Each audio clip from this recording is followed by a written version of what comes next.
52, Proverbs 24, verse 16 tells us, though a righteous man falls 7 times, he gets back up.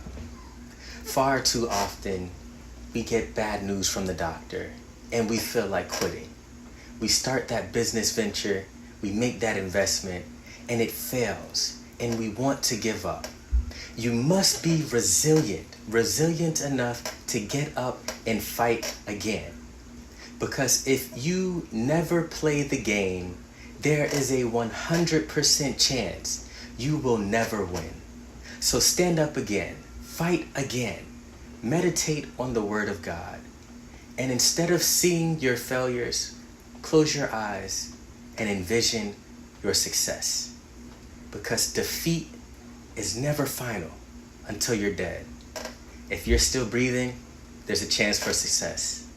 God bless you, Group 52. Be resilient and have the best week of your life.